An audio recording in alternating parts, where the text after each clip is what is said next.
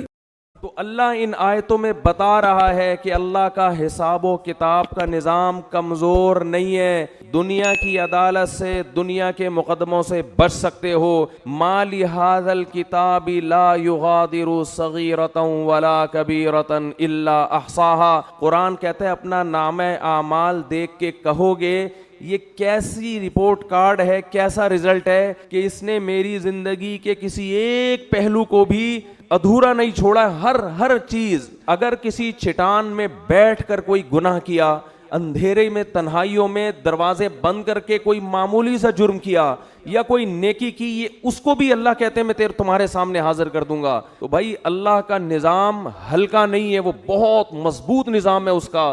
اور اللہ نے یہ سارا نظام جو بنایا, اور اللہ نے جو ہزاروں پیغمبروں کو بھیجا, اور قرآن میں جہنم کی وعیدیں اور جنت کی خوشخبریاں دیں, اس لیے نہیں دیں کہ آپ کو یہ آپشن دیا جا رہا ہے کہ آپ نماز پڑھیں نہ پڑھیں, پڑھیں گے اچھی بات ہے, نہیں پڑھیں تو اللہ غفور الرحیم ہے. آپ بہنوں کی وراثت دیں نہ دیں, دے دیں گے تو اچھی بات ہے, نہیں دیں گے تو اللہ غفور الرحیم ہے. آپ اپنے باپ اور اپنی ماں سے آواز آہستہ کر کے بات کریں یا نہ کریں, آپ کی مرضی ہے. کریں گے تو ثواب ملے گا, نہیں کریں گے تو اللہ غفور الرحیم ہے, لیلۃ القدر میں بخش دے گا وہ آپ کو. آپ کی مرضی کہ آپ یتیم کا مال جو آپ کا چھوٹا بھائی ہے, وراثت جس کی پوری بنتی ہے, آپ بڑے ہونے کا ناجائز فائدہ اٹھا کے اس چھوٹے کی وراثت کھا جاتے ہو, آپ کی مرضی ہے. نہیں کھاؤ گے تو ثواب ملے گا, کھا جاؤ گے تو لیلۃ القدر میں سب کی بخشش ہو جائے گی, شب برات میں ہو جائے گی بخشش, عید کے دن بخشش ہو جائے گی, رمضان میں بخشش ہو جائے گی. آپ اگر جمعے کے دن مر گئے تو آپ کی بخشش ہو جائے گی, آپ اگر لیلۃ القدر میں مر گئے تو آپ کی بخشش ہو جائے گی. اگر اس طرح سے میرے بھائی بخششوں کا نظام ہوتا تو قرآن اتنی وعیدیں نہ سناتا. وَإِذَا الْمَوْءُودَةُ سُئِلَتْ بِأَيِّ ذَنبٍ قُتِلَتْ, یہ نہ بتاتا کہ جس دن زندہ دفن کی ہوئی بچی کو کچھ زندہ کر کے اللہ پوچھے گا بتا تجھے کس جرم میں قتل کیا گیا. پھر قرآن یہ نہ کہتا کہ جو یتیم کا مال کھاتے ہیں وہ اپنے پیٹ میں جہنم کے انگارے ڈال رہے ہیں. پھر قرآن یہ نہ کہتا لا یحل لکم ان ترثوا النساء کرہا, اے ایمان والو تمہارے لیے عورت کی وراثت کھانا حلال نہیں ہے. پھر قرآن یہ نہ کہتا ان الذین یکسبون الاثم سیجزون بما کانوا یقترفون, گناہ کرو لیکن یہ دماغ میں رکھ کے عن قریب اس کا بدلہ تمہیں ملنے والا ہے, اس کی سزا تمہیں ملنے والی ہے, تمہارے خلاف کیس چلے گا, اس کی سزا ملے گی. ان الذین یکسبون الاثم سیجزون, عن قریب زیادہ ٹائم نہیں ہے, بہت جلدی اس کی سزا تمہیں ملنے والی ہے. آج اللہ کے غفور الرحیم ہونے کا جتنا غلط مطلب لیا اور بتایا جا رہا ہے, شاید یہ چیز اللہ کے غضب کو جتنی دعوت دے اتنا کوئی اور جرم اللہ کے غضب کو دعوت نہیں دے گا. اتنا غلط مطلب. بھائی لیلۃ القدر میں بخششیں ہوتی ہیں, گناہ پہلے چھوڑنا پڑے گا آپ کو, آپ اس خوش فہمی میں نہ رہیں. رمضان میں بخششیں ہوتی ہیں, لیکن ہمارے نبی نے فرمایا بہت سے روزے داروں کو رمضان میں بھوک کے سوا کچھ بھی حاصل, بولو نا بھائی, نہیں ہوتا. ایک بالش زمین جس نے کسی کی ہتھیائی, فرمایا 7 زمینوں کا طوق اللہ اس کی گردن میں ڈالے گا. نہ معاملات صحیح ہیں, پیسے دے کے آپ تجربہ کر کے دیکھ لیں, کبھی وقت پہ واپس, بولو نا, نہیں کرے. یہ کیا ہے؟ یہ اس جہنم کی آگ سے غفلت. صحابہ کرام ڈرا کرتے تھے. حدیث میں آتا ہے رسول اللہ صلی اللہ علیہ وسلم نے فرمایا کہ اللہ نے اس آگ کو اس آگ سے زیادہ گرم بنایا ہے. صحابہ کرام کی ایسی کیفیت ہوئی, ترمذی کی حدیث ہے, اس طرح اللہ کے خوف سے رونے لگے کہ جیسے کوئی ہانڈی کھول رہی ہوتی ہے. یا ایھا الناس ان وعد اللہ حق فلا تغرنکم الحیات الدنیا. دیکھو اللہ فرماتے ہیں, لوگوں اللہ کا وعدہ سچا ہے. اللہ نے وعدے کیے نا, مار کے ختم نہیں کروں گا, ایک دن اپنے سامنے کھڑا کر کے حساب و کتاب لوں گا. اللہ بار بار یاد دلاتا ہے, اے لوگوں اللہ کا وعدہ سچا ہے. تو اللہ تجھے یہ بتانے کی کیا ضرورت ہے کہ میرے وعدے سچے ہیں؟ جب تو نے کہہ دیا تو اللہ کو معاذ اللہ جھوٹ تو نہیں بولتا. اللہ فرماتے ہیں تمہیں کچھ چیزیں ایسی ہیں جو اس اللہ کے وعدے کے بارے میں دھوکے میں ڈالیں گی اور تمہیں وہ یہ دکھائیں گی کہ اللہ کا وعدہ سچا نہیں ہے. اللہ نے معاذ اللہ سیاسی وعدے کیے ہیں, یہ سچا وعدہ نہیں ہے. وہ کون سی چیز دھوکے میں ڈالے گی؟ فلا تغرنکم الحیات الدنیا. فرمائے اس دنیا کی ترقی, دنیا کی ظاہری چمک دھمک, تمہارے یہاں سے لوگ ہوں گے جو باتیں کریں گے گورا چاند پہ پہنچنے کی باتیں کر رہا ہے اور مسلمان جنت اور جہنم کے چکر میں الجھے ہوئے ہیں. وہ لیبارٹریوں میں کیا کیا بنا رہے ہیں, مسلمان جنت جہنم سے باہر نہیں نکلتے. وہ یہ کر رہے ہیں, مسلمان جنت اور جہنم میں پڑے ہوئے ہیں. اللہ فرماتے ہیں دنیا کی جو زندگی ہے جس نے کافر کو دھوکے میں دیا, یہی زندگی کس کو دھوکہ دے گی؟ یہی تمہیں دھوکہ دے گی. اس زندگی میں جب تم ترقی کی جتنی قسمیں دیکھو, چاند پہ پہنچنے کی, مریخ پہ پہنچنے کی, خلائی سیاروں سے چھلانگیں لگانے کی, اس دنیا میں ایک چیز غور کر لینا, اس کے آگے موت ہے جو اس ساری ترقی کو چند سیکنڈ اور منٹوں میں خاک میں ملا کے رکھ دے گی. یہ ایسی ترقی ہے جو ورلڈ ٹریڈ سینٹر جیسی عمارت کو چند گھنٹوں میں زمین بوس کر دیتی ہے. اس لیے اس میں ترقی کرنا, مگر اس ترقی کو اصل مت سمجھنا اور اس دنیا سے دل مت لگا کے اللہ سے غافل نہ ہو جانا. تو یہ بہت بڑا فالٹ ہے اس دنیا کے اندر, اور یہ فالٹ سمجھ میں اس وقت نہیں آتا اس وقت تک جب تک خود اپنے اوپر بھگتتا نہیں ہے انسان. جس پر جب تک موت آتی نہیں ہے نا, اس وقت تک اس کی سمجھ میں موت, جو موت کو اپنی آنکھوں سے نہیں دیکھتا نا, اس وقت تک اس کی سمجھ میں موت آتی نہیں ہے, اس وقت تک نہیں آتی. وہ اٹکا رہے گا اس کا دل پلاٹوں میں, گاڑیوں میں, بنگلوں میں, دولت میں اٹکا رہے گا. حتیٰ کہ کینسر کا مریض ہوگا نا, ڈاکٹر کہہ دیں گے 6 مہینے رہ گئے ہیں, مگر دل دنیا سے اس کا بھی نہیں نکلے گا, وہ پھر اسی میں لگا رہے گا. ایسے پیشنٹ ہم نے دیکھے ہیں, ڈاکٹر نے کہہ دیا 6 مہینے رہ گئے, 7 مہینے رہ گئے, 8 مہینے رہ گئے, لیکن ان کا خیال یہ کہ ابھی ہم اتنے آرام سے نکلنے والے نہیں ہیں یہاں سے. ان کی پہ بھی غفلت. بھائی تم تو توبہ کر لو. قرآن کے الفاظ دیکھیں, قرآن کہتا ہے وَلَوْ رُدُّوا لَعَادُوا لِمَا نُهُوا عَنْهُ. کتنے لوگ ایسے ہوں گے کہ جب جہنم کی آگ کو اپنی آنکھوں سے دیکھیں گے تو اللہ سے کہیں گے ایک دفعہ دنیا میں بھیج دے. اللہ کہتے ہیں کہ یہ ایسے بدبخت لوگ ہیں کہ اگر اللہ نے ان کو دنیا میں بھیجا تو یہ جو جرم کر رہے تھے نا وہی دوبارہ کرنا شروع کر دیں گے. یہ اسی امید پہ کریں گے کہ شاید کل میں توبہ کر لوں, شاید کل میں توبہ کر لوں. راتوں کو اپنی دعاؤں میں اللہ سے جہنم کی آگ سے پناہ مانگنے کا معمول بنائیں. یہ چیز آج ہماری زندگیوں سے نکل گئی ہے. والذین آمنوا مشفقون منها. فرمایا کافر مانگتا ہے کہ کہاں ہے وہ جہنم, کہاں ہے وہ آخرت, دکھاؤ مجھے. فرمایا اور مومن اس سے خوف کرتا ہے, اس سے ڈرتا ہے, مطالبہ نہیں کرتا. تو اللہ نے قرآن میں کیا کہا, لَأَمْلَأَنَّ جَهَنَّمَ, میں بھر دوں گا انسانوں سے اور جنات سے جہنم کو. اللہ کے لیے یہ إِنَّ ذَلِكَ عَلَى اللَّهِ يَسِيرٌ. پھر قرآن یہ بھی کہتا ہے کہ اللہ پر یہ کام مشکل نہیں ہے. یہ کیوں کہا اللہ نے کہ اللہ پہ یہ کام مشکل نہیں ہے؟ ظاہر ہے جس نے آسمان اور زمینوں کو بنایا, ساری کائنات کو بنایا, اس کے لیے کیا مشکل ہے کسی کو یہاں سے اٹھا کے وہاں پھینک دے. لیکن اللہ یہ لفظ اس لیے بیان کرتا ہے کہ تمہیں ایسا لگتا ہے کہ اللہ ایسا نہیں کر سکتا. اتنے سارے انسانوں کو کیسے ڈالے گا؟ کیا اس کا دل نہیں ہے, کیا اس کو رحم نہیں آئے گا. اس لیے اللہ نے فرمایا کہ نہیں آئے گا رحم. یہ تم خوش فہمی میں مبتلا ہو کہ مجھے جتنا رحم آنا تھا مجھے آ گیا ہے. یہ رحم ہی تو ہے. کتنی مہلت دیتا ہے وہ, بار بار توبہ کا موقع دیتا ہے. 1000 بار بھی گناہ کیا, 1000ویں بار توبہ کرو گے اسی طرح قبول کرے گا جیسے پہلی دفعہ توبہ قبول کی تھی. یہ رحم ہی تو آیا تھا. اب تم یہ چاہ رہے ہو کہ وہ اتنا رحیم بن جائے کہ آپ جو مرضی کرتے رہو وہ بخشتا رہے تمہیں. اس خوش فہمی میں مبتلا ہونے کی ضرورت, بولو بھائی, نہیں, ایسا نہیں. ام نجعل المتقین کالفجار. انداز دیکھیں قرآن کا. قرآن کہہ رہا ہے کیا تم یہ سمجھتے ہو کہ نیک اور برے لوگوں کا انجام سیم کر دوں گا؟ دیکھو یا تو آخرت میں جنت ہے یا جہنم, تیسری کوئی جگہ نہیں ہے انجام کے اعتبار سے. تیسری کوئی جگہ نہیں, یا تو ادھر یا, بولے نا بھائی, تیسری کوئی جگہ نہیں. تو اللہ فرماتا ہے اگر میں نے سبھی کو بخشنا ہے تو اس کا مطلب جو بیچارے گناہوں سے بچ رہے ہیں وہ بے وقوف ہیں پھر نا. یہی مطلب ہوا نا. وہ تو پاگل ہیں, وہ رمضان کے روزے رکھ رہے ہیں, وہ راتوں کو اللہ کے سامنے کھڑے ہو کر پناہیں مانگ رہے ہیں اللہ سے, وہ مالی معاملات میں حرام سے بچتے ہیں, ان کے دل میں میرا خوف ہے, وہ مجھے خوش کرنے کے لیے غریبوں کو کھلاتے ہیں. وہ امن ہوا قانت آناء اللیل. اللہ فرماتے ہیں بھلا وہ آدمی جو رات کو اٹھ کے مجھے پکارتا ہے, ساجدا وقائما, کبھی سجدے میں کبھی قیام میں, یحذر الآخرہ, آخرت سے ڈرتا ہے وہ, ویرجو رحمت ربی, رب سے امیدیں بھی لگا کے بیٹھا ہے اور آخرت سے ڈرتا. یعنی خالی امیدوں پہ نہیں چل رہا, خوف بھی ہے. تو بھلا اس کو, اور جو ساری رات سوتا رہتا ہے, جو ساری رات ڈرامے فلمیں دیکھتا رہتا ہے, جو ساری رات اسنوکر کلب پہ بیٹھا رہتا ہے, جو ساری رات باپ اور ماں کو ستاتا ہے, جو ساری رات گناہوں میں زنا میں وقت گزارتا ہے, تو تم کیا سمجھتے ہو دونوں کو میں ایک جیسا کر دوں گا؟ ہے بھائی, دونوں کا انجام اس کو بخش دوں گا, چل بھائی چھوڑ, بس بخشش ہو گئی, کوئی میں بہت غفور ہوں, میں بہت بڑا ہوں. لیلۃ القدر کو دونوں جاگ لیے تھے تو اب دونوں ایک جیسے ہو گئے. بہت مشکل ہے بات سمجھانا, بہت مشکل ہے. لیلۃ القدر میں چونکہ دونوں جاگ لیے تھے اب دونوں کیا ہو گئے ہیں بھائی, سیم. تو اللہ کہتے ہیں ام نجعل, بھلا ہم ایسا کریں گے, ہمیں تم نے یہ سمجھا ہوا ہے ایسی بے انصافی, ایسی دھاندلی تو دنیا میں کوئی کرپٹ ترین حاکم نہیں کرتا.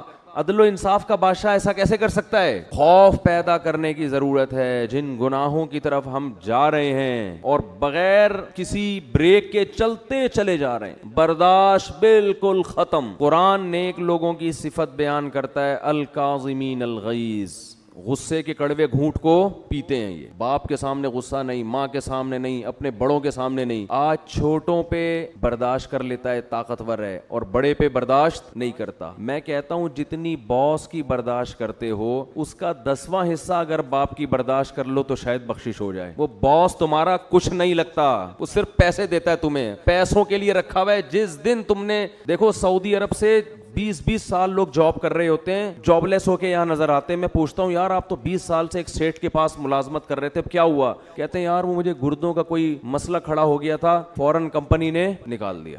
کہتا ہوں یار 20 سال آپ نے جس کمپنی سے وفا کی ہے, گردوں کے تھوڑے سے مسئلے پہ اس کمپنی نے آپ کو نکال دیا, تو آپ کو ٹینشن نہیں؟ کہہ رہے ٹینشن کس بات کی بھائی, وہ مجھے ملازمت کے لیے رکھا تھا, اب میں ہارڈ ورکنگ کر نہیں سکتا تو انہوں نے نکال دیا. بالکل صحیح کیا. باس نے مجھے کہا کہ ریزائن دے دیں آپ, میں نے دے دیا ریزائن. جنہوں نے اپنے مفاد کے لیے رکھا ہوا ہے, جہاں آپ کو کوئی بیماری ہوئی فوراً آنکھیں انہوں نے پھیر لی, ان کے ساتھ تو ایسی وفا ہے یار. 20 سال میں کبھی باس سے ایک دفعہ بھی پھڈے کی نوبت, بولو نا, 20 سال میں ایک دفعہ بھی باس سے پھڈے کی نوبت نہیں آئی. اور جو باپ آپ چاہے لنگڑے ہو, لولے ہو, اندھے ہو, کانے ہو, بہرے ہو, فالج زدہ ہو, وہ باپ آپ کو کبھی گھر سے کبھی نہیں نکالے گا گھر سے. اس باپ اگر وہ تیز آواز سے بات کرتا ہے, وہ سختی کرتا ہے, تو آپ کا میٹر گھوم جاتا ہے. دنیا کو بے وقوف بنانا آسان, لیکن جس خدا نے پیدا کیا وہ ہماری ان حرکتوں کو نوٹ کر رہا ہے, لکھ رہا ہے. وہ قرآن کہتا ہے ایسا انتظام کر رہا ہوں کہ فرشتے بٹھا دیے, ان کی فائلیں تیار کرو, ایک ایک لفظ لکھو ان کا. جو قریبی رشتہ ہے اس کا حق اتنا زیادہ, لیکن جب سے دنیا میں کفر کی حکومت ہے,